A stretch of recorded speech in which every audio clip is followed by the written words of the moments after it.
Hello. Ngayong araw subukan natin na magtatak ng DTF sa dry fit. So meron tayo dito, ito dry fit. Dry fit siya. Black.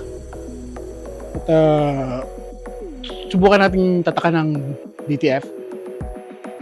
Ang settings natin dito is 160 yung kanyang init. Tapos subukan mo natin ng 12, 13 seconds. Okay, let's go.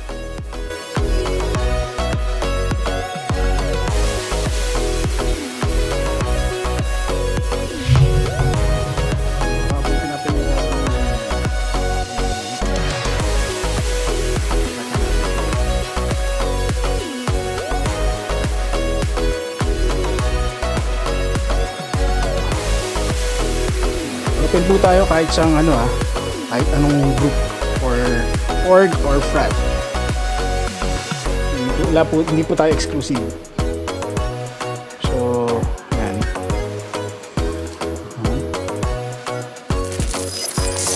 Tansya-tansya. Yan.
Okay, napansin ko kanina medyo dumikit yung unang press natin nasa harap.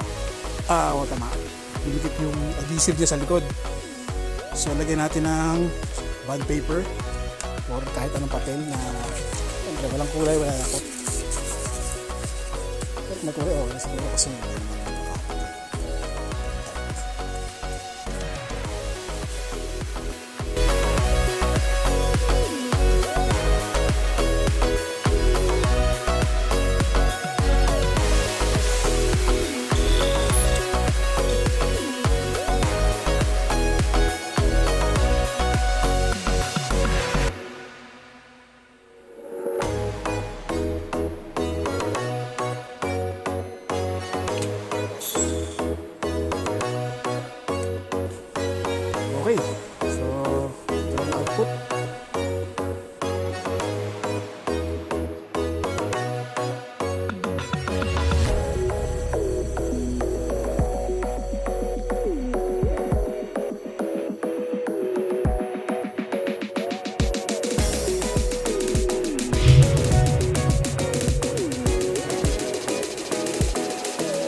Okay.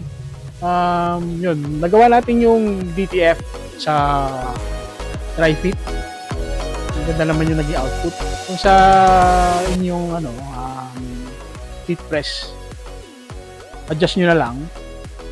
Actually, ito yung first time kong gumamit ng DTF sa dry fit. Ganda ng output, oh.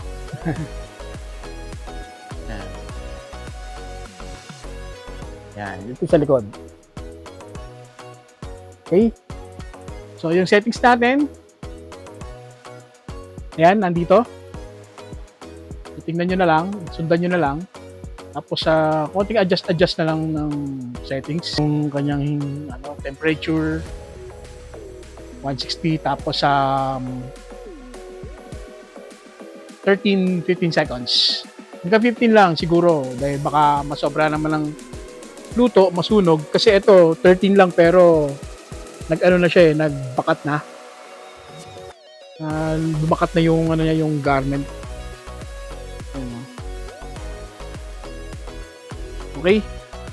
So, okay. Let's go.